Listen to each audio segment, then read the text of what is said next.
था वो उसी के साथ जाएगी क्योंकि पूरे पूरे दिन मतलब उसी से कॉल चलती थी, सब कुछ बात मतलब क्या क्या बात करती थी, पूरे दिन उसी से बात करती थी वो। अलीगढ़ का छोटा सा गांव मनोहरपुर, जहां रिश्तों की मजबूती और समाज की मर्यादा को सबसे ऊपर रखा जाता था। लेकिन 6 अप्रैल 2025 की वह काली रात, जब इस गांव की एक घटना ने न सिर्फ अलीगढ़ बल्कि पूरे देश को हिलाकर रख दिया। एक सास जो अपनी बेटी की शादी की तैयारियों में जुटी थी, वह अचानक अपने ही दामाद के साथ गायब हो गई। साथ ले गई 3,50,000 रुपए और 5 लाख के गहने। पीछे छोड़ गई एक बेटी की टूटी हुई सांसें, एक पति का सदमा और एक गांव की बदनामी। क्या यह प्यार था, धोखा या फिर किसी वशीकरण का खेल?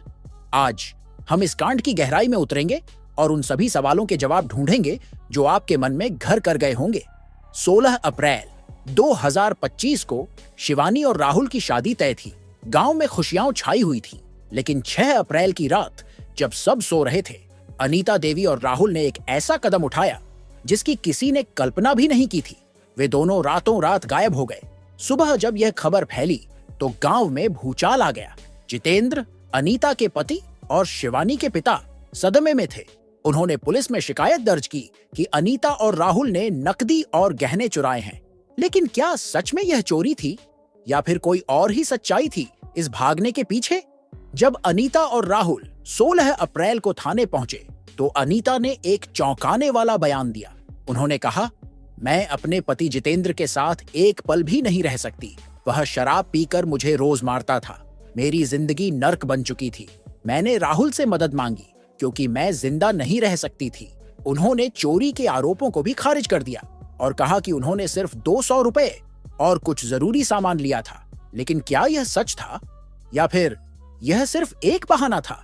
राहुल, जिसे गांव वाले एक सीधे सादे लड़के के रूप में जानते थे, उसका एक और चेहरा भी था।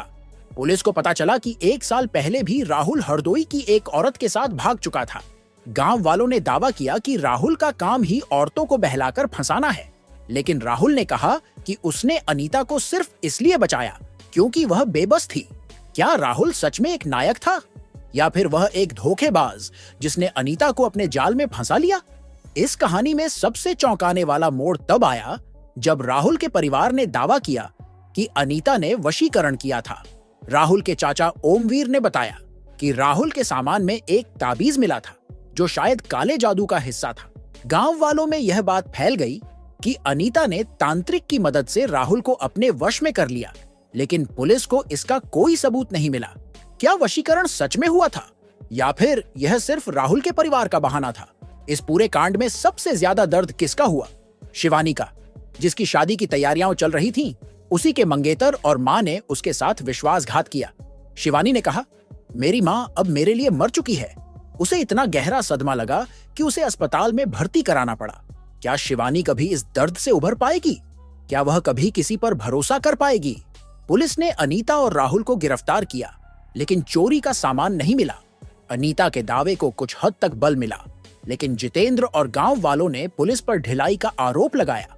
पुलिस ने राहुल के बहनोई योगेश को भी हिरासत में लिया, जिसने भागने में मदद की थी।